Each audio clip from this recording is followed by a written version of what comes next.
and I was all nervous because I didn't know right. You know what we're talking about. I don't watch golf. I don't pay attention. So it's funny that we're live now, and Les, you're gonna have to help me because I don't remember how we do this because it's been Well, so I was long supposed to since tell a we've been joke on about your hair, but one. I just got a cut. Looks pretty good, I think. yeah, I don't know. I like the spiky thing better. Oh. Well, and Tiger's not playing this week, so I don't have anything to talk about. You were saying that if Michael wasn't able to join us, that we were going to have to talk about golf, and I wouldn't have known what to talk about because Tiger's not playing. Tiger's lost another girlfriend. Have you noticed that? Yes, we could talk about that, but I don't. That's none of our business. I don't care what happens on the golf course. We're back for another Friday Foursome.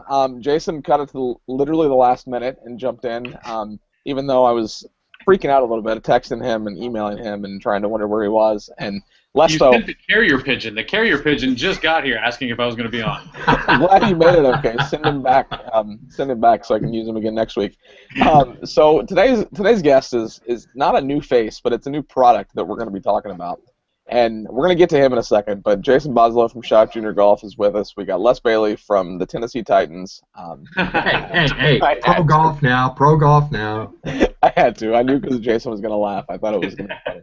I'm surprised that not only have we not had an episode for a few weeks, that Les even knows how to get into one of these because I haven't seen him in the community in a long time. But I was in the community and you yelled at me yesterday. So I did. You're right. All right. I have to give you a hard time. We got Michael Billingsley with us again, but it's not for what he was with us before. He's got a new product that he's promoting, and it's the HWedge from Black Magic Golf. And I've done enough research to know what it is. I've not hit it, but I'm going to let him take a couple of minutes to introduce himself, talk about the wedge, and tell us what it is. We've got a laundry list of questions, tons of questions from greenskeeper.org. I got an email, speaking of greenskeeper.org, I got an email from them that said, hey, does this show still exist? Because you've not been on for a while. So, yes, we still exist, and hopefully he's watching at home. But, Michael, welcome back to the Friday Foursome.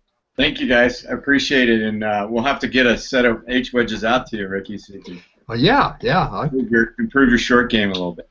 Well, I look at it and I think there is no way I could hit that. But all the stuff I'm reading about it, the testimonials, the videos I've seen, like it looks like. I mean, who cares what it looks like? It seems to work. So, tell us a little bit more about it. Like, what is the HWedge and who is Black Magic Golf? Well, and that's the thing. Like, we all said that when we first. Oh, you got a friend behind you there. That's great.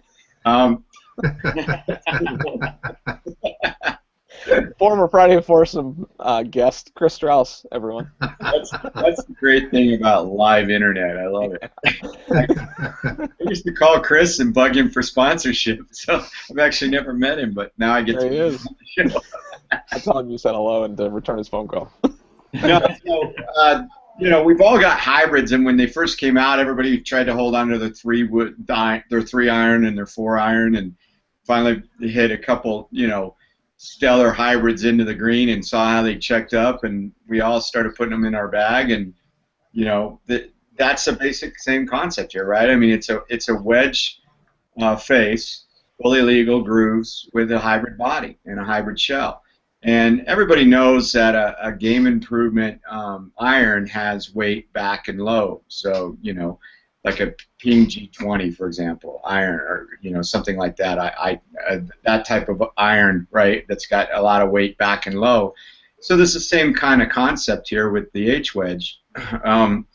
I got involved in the company about a little bit over a year and a half ago, and we took a product that was created called Black Magic. And this was the original design. This is actually I don't know if you guys can see that. This is actually the 37, which is a great iron. We have 5 lofts in the original design. So this is like an 8-iron. So this is a great iron to make a transition, if you will, from let's say a 4 hybrid or something like that, because it's sort of they called it a chipper. It's sort of a recovery club, rescue club. It's really awesome out of long bunker shots, out of the rough, that kind of thing. I took it and said, there's a lot of issues with graphics and this and that, and kind of wanted to come up with a name that everybody could identify with, and it's a hybrid wedge. So HWedge made sense. We have the gap wedge, the A wedge, if you will, in a bag, that kind of thing. So HWedge made sense, and we redesigned it just recently, and we've actually got these coming in this month, so we have them available.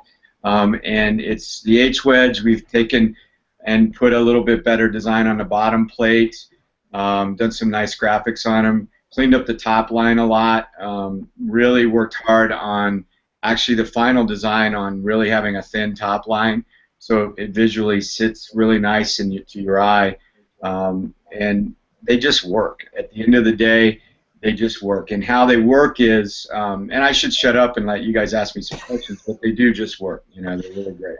Well, that's the episode of the Friday Foursome. I'm just kidding. So you mentioned the number of wedges or the lofts, the different lofts. So there's 37, there's 48, there's 60. Like, how in the world as sitting here trying to figure out which ones I need am I going to pick? And is there a solution, whether on the website or with someone at the company, that will help me decide? Like, kind of explain how I'm going to pick the wedges I need. You know, a lot of our orders actually come from the phone. A lot of our viewers on Golf Life that see the wedge through our advertising there and what have you are guys my age or older or whatever, you know, and they're picking up the phone. They want to talk to somebody, and we've got somebody. Brad Cochran is right there ready to answer your questions and help you out. He's great, so that you can call 877-799-6099 to get a hold of him. But on the website, there's a lot of video and a lot of information about the different lots, but let me walk you through it real quick. So we start with a 37 degree, which is, like I said, an 8-iron type of a loft. So that's a great utility club for people, and women really like that too. It's a great club at like 100 yards, that type of thing for women, to get the ball up higher and spin the ball. That's what it does. The body of the wedge, or the wedge face, if you will, with the heavier body and the larger oval face, you're going to get more spin because you're going to catch the grooves across the face. You've got more weight and higher CG, so off-center hits are better, a larger sweet spot, and that weight back and low is going to throw the ball up in the air. So women really like our 37. Then we have a 48, which is essentially the same as a pitching wedge, traditional pitching wedge. We also have a 52 degree gap wedge, a 56, which is a traditional sand wedge, and a 60, which is a traditional lob wedge. We've taken our new wedges and changed the lots a little bit. What we wanted to do, we still have our 37 available, but what we wanted to do is sort of tighten up those 5 lots. So what we did is we came out with, right now, a 50, a 55, and a 60. So the 50 is really great for the average guy. You're going to hit that anywhere from 100 yards in, depending on your swing speed. Older guys might hit it about 80 yards, 60 yards, something like that. It's going to be great out of the long bunker shots. A 56 is, I know guys that can hit the 56 at 130, 140 yards. In fact, Brad can hit our 60 almost 200 yards. He's crazy. But I hit the 37 about 165. I'd hit the 50 probably about 135-ish, and then the 56 you can hit around 100. So like a traditional sand wedge, great around the greens. And why it works so well in the sand and the rough is that you can actually align the wedge directly to the target. You don't have to open it up and create bounce. The bounce is actually in the face of the club, or in the bottom of the club. So what happens is it's a face-forward design, as you can see.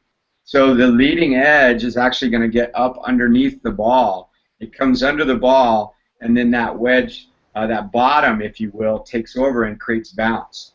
So it's great for people that struggle in the sand because they don't have to open their stance and blah, blah, blah. They can just align at the target, hit it to the target, take a traditional shot, and hit down underneath the ball, put the ball back a little in their stance. That forward face is going to take over, put the ball in the air, and create spin. And a lot of people find that it holds the greens like they've never had a wedge hold a green before. So that's really a great thing. That is awesome. Les, I'm really excited to hear what your thoughts and questions are about this club.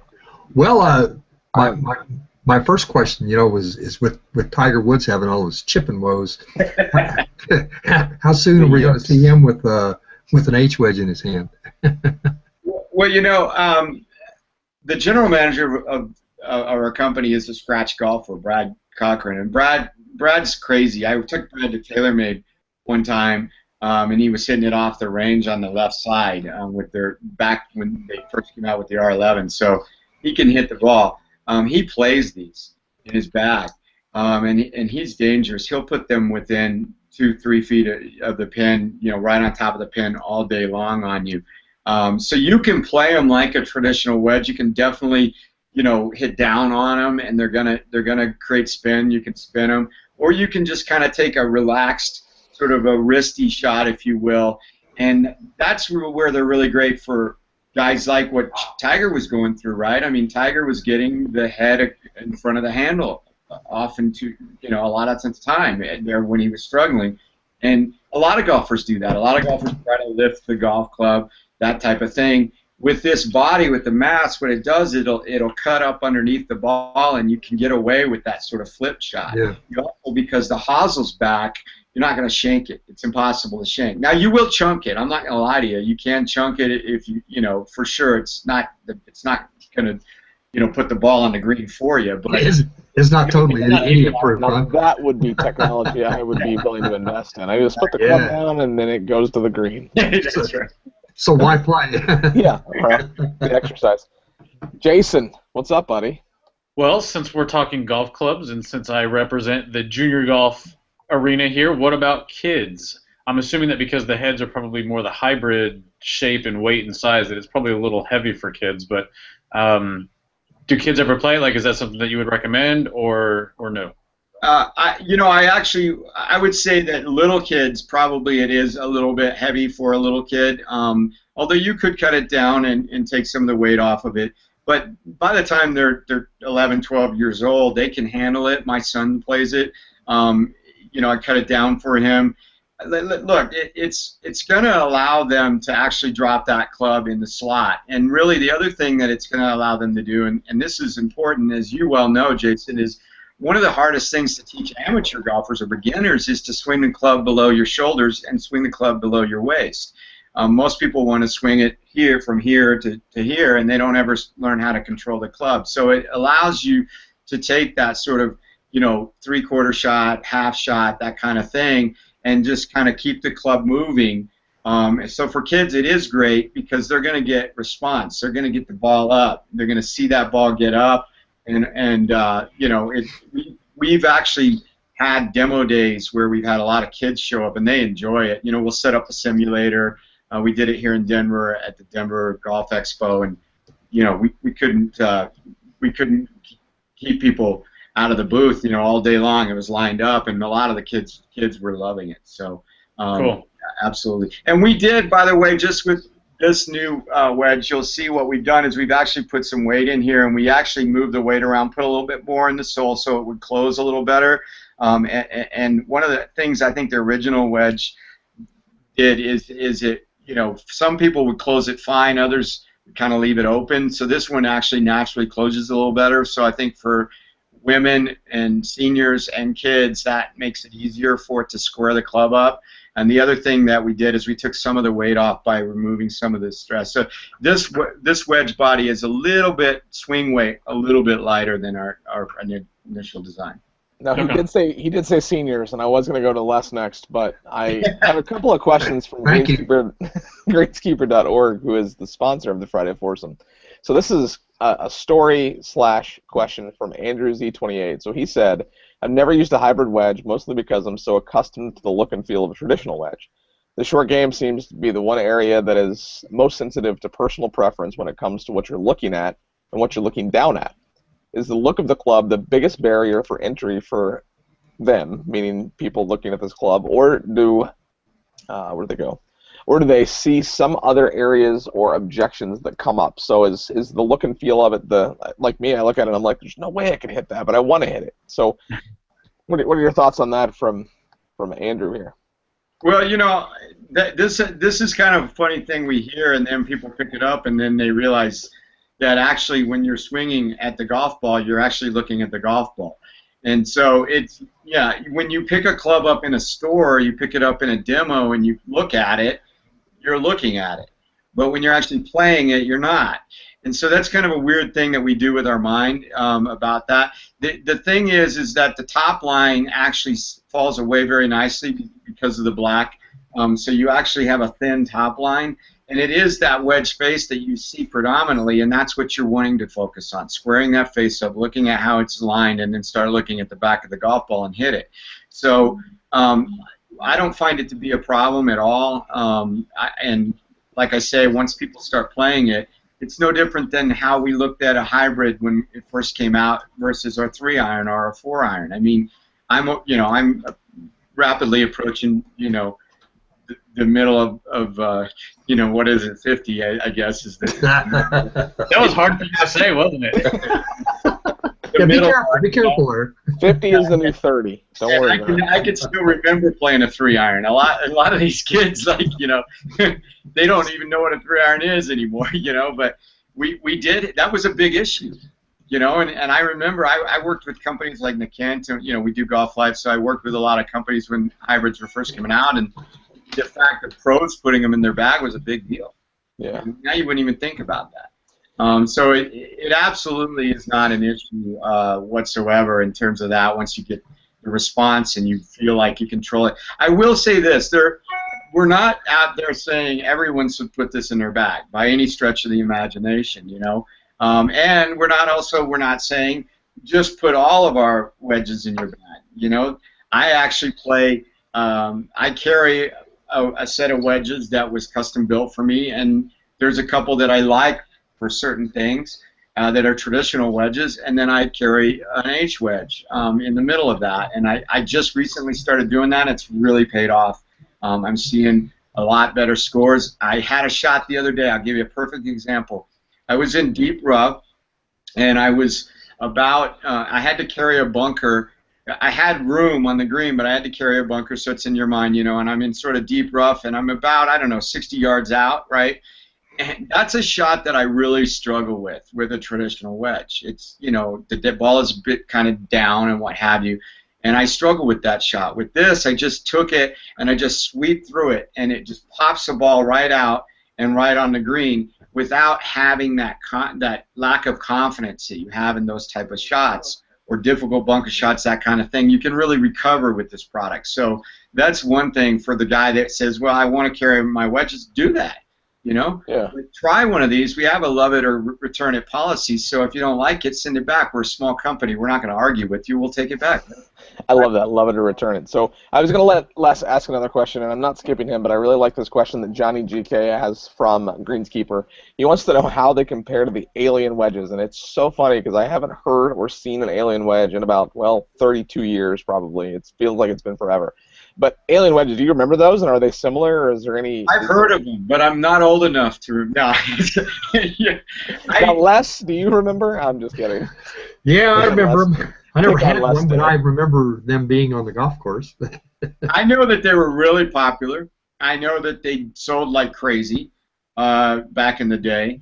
I know that I meet, elderly gentlemen once in a while that say, hey, that's the alien. I say, well, it is and it isn't really, because, in a way it might seem like it, but it's actually really well crafted. As I said, we have multiple lofts. It's not a gimmick. And the wedge face is, fully legal grooves. It's been thought out.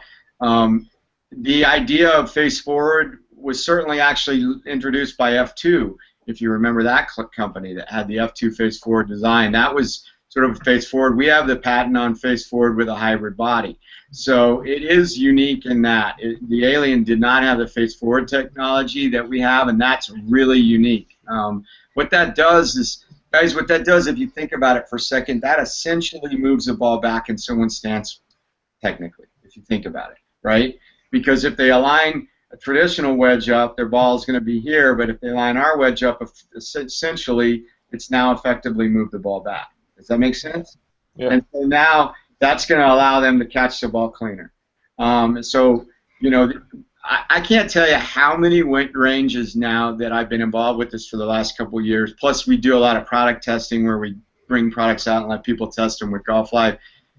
Every golfer that I see on ranges that walk up need this wedge. They do. And it's because every golfer doesn't practice enough, every golfer doesn't play enough, and every golfer, now I'm not saying every golfer, obviously there's the 10, sub-10 handicappers. But anybody above that, they've got issues in their game. They're either flipping at the ball or they're not putting it correctly in their stance. This helps them catch the ball clean and have better contact at the end of the day. Wow, that sounds awesome. Les, I'm going to let you ask another question. I feel like we're just getting started. We only got 10 minutes left. But Les, ask another. Yeah, the question I had was noticing that they were a little pricey on your website. The question I had is, are they available in big box stores yet, where you can actually hit one, or like you say, do I just order one, and if I don't like it, I just send it back? Yeah, just order one, and if you don't like to send it back is the best policy right now. To answer your question about big box stores, no. That's one of the main reasons that I took the product and redesigned it. I kind of brought some marketing knowledge and my expertise of 20 years working with golf companies to come up with a design that's attractive, that will sit in the wedge aisle appropriately, a name that's easy to remember, and a good model, a good business model, and a good story, so that we can introduce them into big box in the next year, next 18 months, if you will. We're going to work on that process. And you can see, as I hold that in my hand, and I spent a lot of time in big boxes looking at how that would look and how it would look in your bag. The other thing about it, quite frankly, is that it's very well made, it's very good craftsmanship, and it's very durable. So, you know, we do put a shaft in there for you, so if you want a graphite shaft, you want to cut it down, you want to make it a little weaker, a little stiffer, that type of thing, we'll do that work for you, as well as grips. So the price is actually well under what a high-end set of wedges is that have this type of materials and this type of craftsmanship. So really, they're very affordable. I mean, they're not a gimmick. They are absolutely 1,000%. People will order one, and then what they do, Les, is that they'll call us back and they'll order 2 or 3 more, and they'll fill their bag up. And then oftentimes we get orders in a group. We'll notice that because you know, John's got wedges now, and he's beating everybody, and he's taking their money on the you know, Friday Foursome, and the rest of the foursome wants to find out how to get a hold of them. You know, so. Nice placement. Well, that brought up the question, because you know, most times you sell a golf club by, you know, a guy picks it up and feels it, likes the feel of it. But when you're buying something on the internet like a club, you don't have that option of being able to, you know, feel it and smell it and, you know, all that kind of stuff you like to do. Hold it and return it is really important.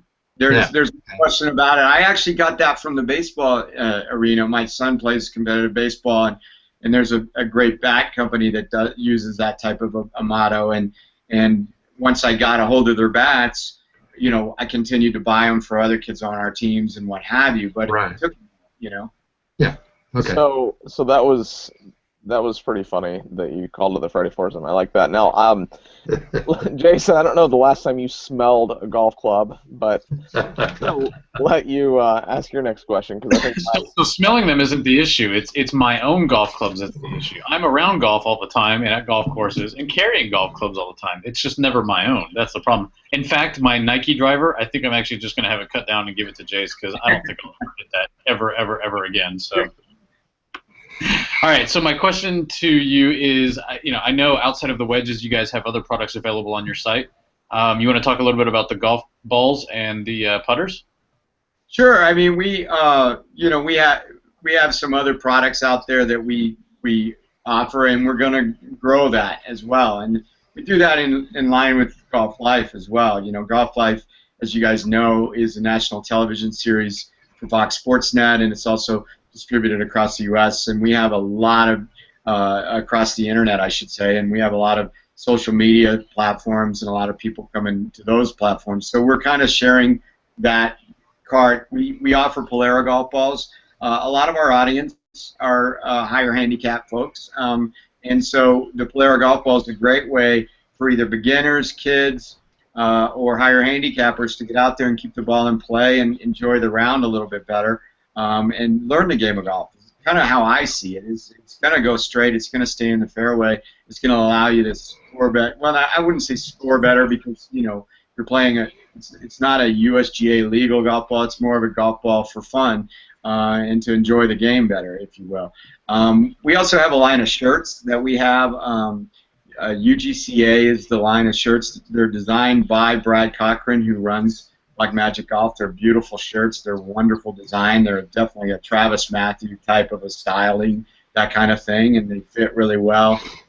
A thin, kind of a nice lie in terms of a thinner cut. So I actually order a little bit larger shirt because I don't like it to be as tight.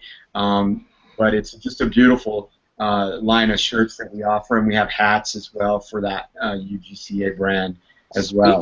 Speaking of shirts, is that a Loft shirt you're wearing? Yeah, this is my I was gonna say, I thought the layout looked like the Loft shirt, and then I see a little logo there on the side. Yeah, John was so kind he's a great guy, and their shirts are awesome. I mean, I love their shirts. Wonderful shirts, and the thing that's great about them is John took our logo and did some different styling and what have you, and made it look great.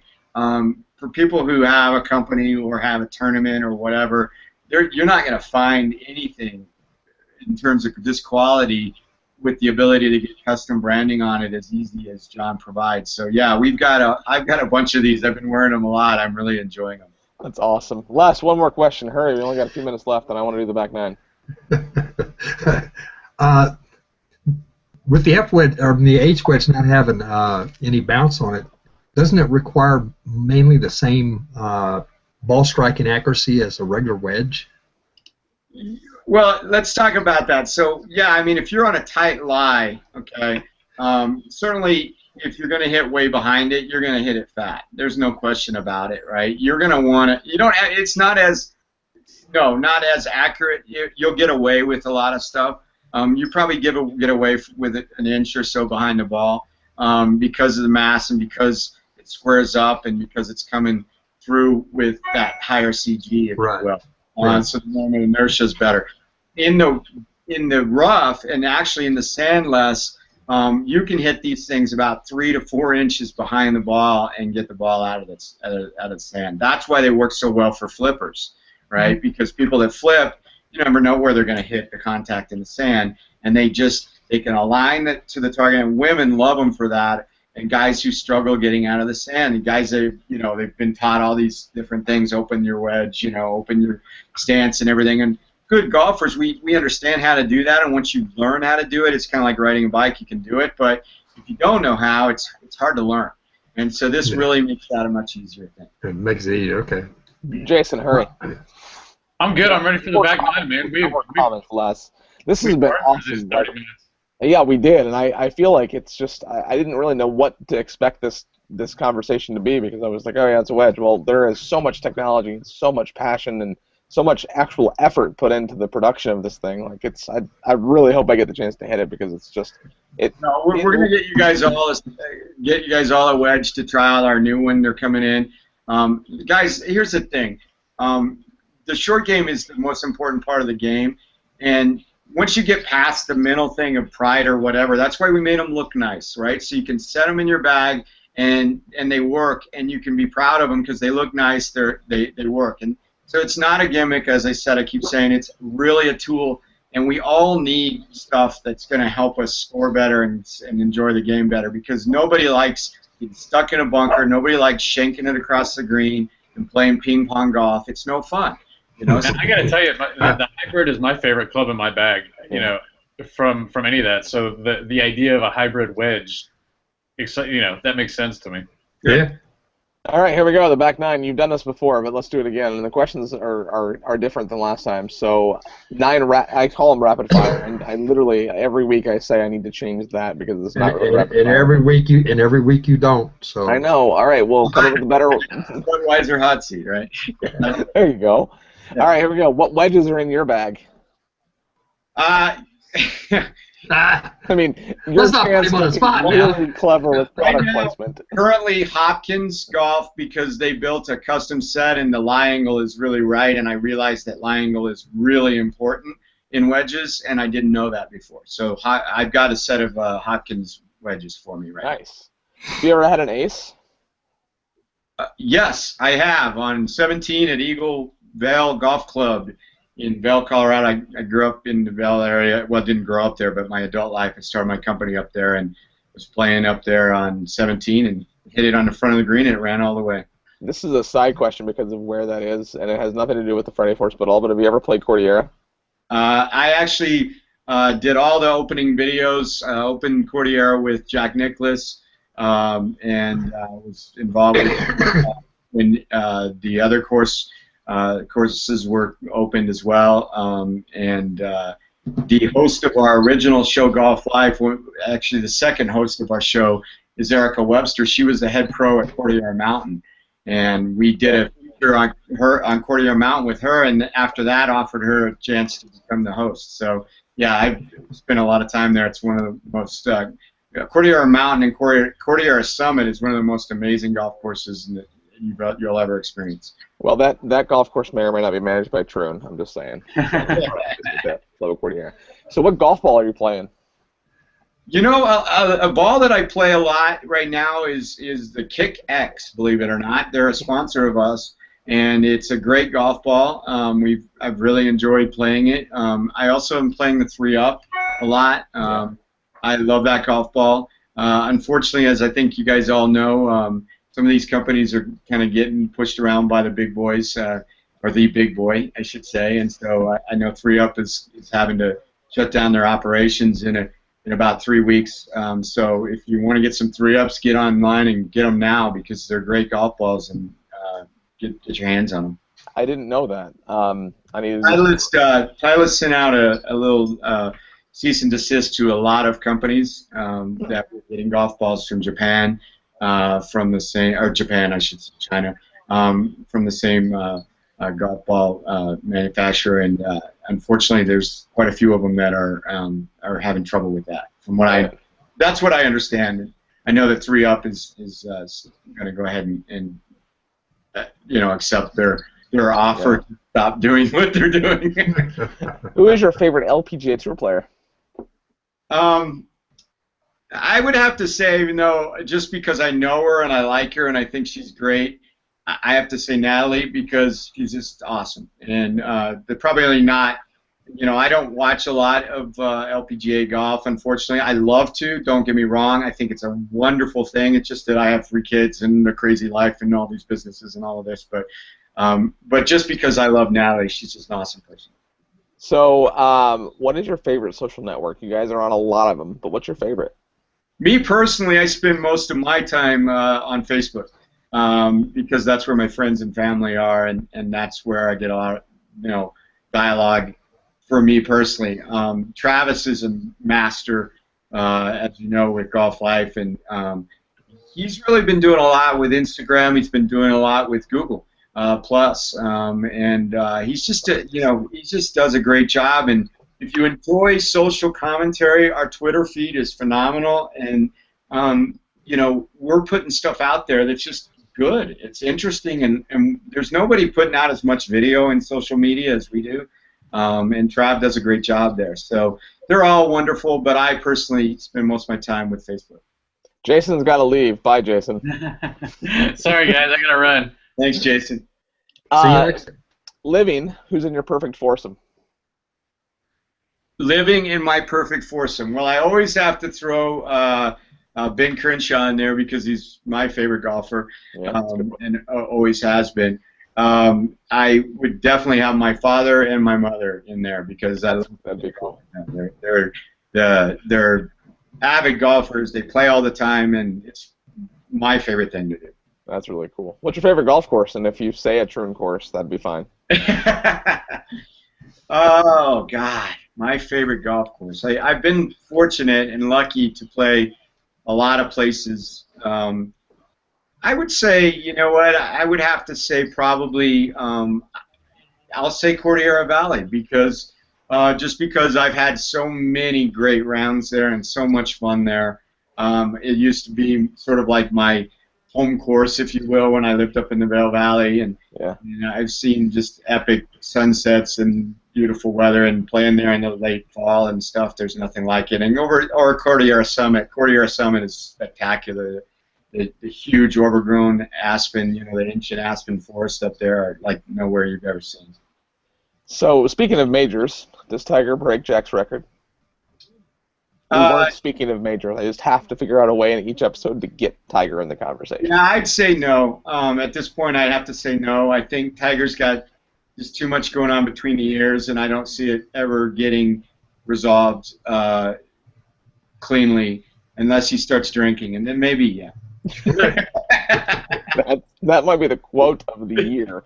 Yeah. And your final question of the Friday Foursome, and I was going to say what's next for Michael Billingsley, but I'm going to say what's next for Blackmagic Golf. Any new products coming, and just kind of send us out on something that's coming up. The HWedge is coming. We actually have them hitting the ground. It's been a process, as you can imagine, getting them built in China and getting them over here. And I wish we could build them in the U.S., but unfortunately we can't yet. Maybe that's the next thing, but because I would love to build them here in the States. But they're going to go into retail. We're going to take them out there. We're going to get them in as many places as possible, so that the questions Les has, we get that. We get the people want to pick them up and they want to hit them, and we're a small company, but we also think the direct model works great because we are very responsive. We answer our phone and we're available. So just continuing to reach out to people that have our older wedges and maybe the grooves aren't as tight as they used to be and what have you, to get the new ones and get it in their hands, because I know we have a lot of fans out there that would love to have the new wedges. Well, hey, thank you so much for doing this. This has been fantastic. Jason, I know you're not here and you're not watching right now, but thanks for showing up late and leaving early. Les, you didn't do that, so thank you for your time. Cool. I'll make sure this gets shared all over the place. It'll be on YouTube by the end of the day today. I'll have links to everybody by the end of the day. And Matt Rust, so Matt was telling me earlier today that he was going to either, 1, watch the Friday Foursome, or 2, go to a happy hour. And I said, well, that's funny because you've got an iPhone and you can watch the Friday Foursome from happy hour. So hopefully Matt's watching because, well, as Matt likes to say, and these wedges will help you do that, I have a feeling, is make less bogeys.